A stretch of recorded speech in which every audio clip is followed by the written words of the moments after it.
హర హర మహాదేవ. కాస్త రెస్ట్ తీసుకొని గిరి ప్రదక్షిణకి స్టార్ట్ అయ్యాము. ఊరి నుంచి నేను 2 చీరలు పట్టుకొచ్చాను కదా, మనసుకి నచ్చిన వాళ్ళు ఎవరైనా దొరికితే ఇవ్వాలని. సో అందులో ఒక శారీని పట్టుకెళ్తున్నాను గిరి ప్రదక్షిణకి. మేము దిగిన ఆలయం హోటల్ పక్కనే ఈశాన్యలింగం ఉంది. సో మేము ఇక్కడ నుంచే స్టార్ట్ అవుతున్నాం అనమాట. లాస్ట్ టైము మెయిన్ గాలిగోపురం నుంచి స్టార్ట్ అయ్యాం కదా, ఇప్పుడు ఇక్కడ నుంచే మళ్ళీ ఇక్కడికి వచ్చి ఎండ్ చేస్తాము. మేము గిరి ప్రదక్షిణ 6కి స్టార్ట్ చేసాము. 12 లోపు కంప్లీట్ అవ్వాలి. ఫాస్ట్గా వాక్ చేస్తే 4 to 5 అవర్స్లో గిరి ప్రదక్షిణ కంప్లీట్ చేయొచ్చు. కానీ మేము చాలా రిలాక్సింగ్గా స్వామి నామస్మరణ చేస్తూ ప్రదక్షిణ చేస్తున్నాం. ఈశాన్యలింగం హర హర మహాదేవ శంభో శంకర.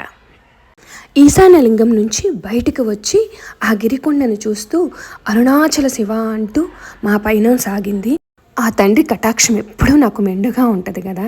సో ఈశాన్యలింగం దగ్గర ఈ కంకణాలు నాకు చేరిని. మీరు కూడా ఒక్కసారి ఈ పెయింట్ని చూడండి. పెయింటర్ ఎవరో కానీ మనసు దోచేసిందనమాట. నిజంగా రోడ్డు పక్కన అలా పెట్టుంది. సూపర్ కదా. ఈ మెయిన్ గాలిగోపురం దగ్గర మరికొంతమంది మా కోసం ఎదురు చూస్తున్నారు గిరి ప్రదక్షిణ కోసం.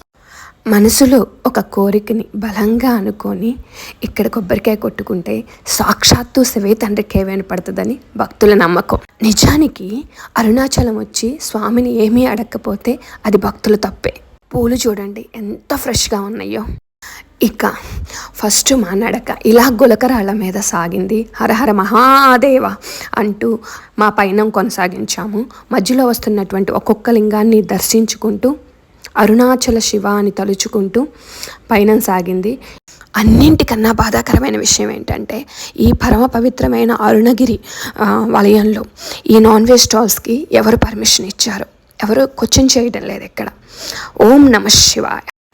ఈ దంపతులు మా ప్రకాశం జిల్లా వాళ్ళే. లాస్ట్ టైం గిరి ప్రదక్షిణకి కలిశారు. సో అప్పటి నుంచి మాతో పాటు ప్రతి అమావాస్యకి వస్తున్నారు. వీడు చక్కగా ఇలా మొలకలు కట్టుకొని వచ్చారు. నాతో ఇలా అన్నారు గిరి ప్రదక్షిణలో, నాకు ఇంట్లో శివలింగం పెట్టుకొని రోజు అభిషేకించుకోవాలని ఉంది అని.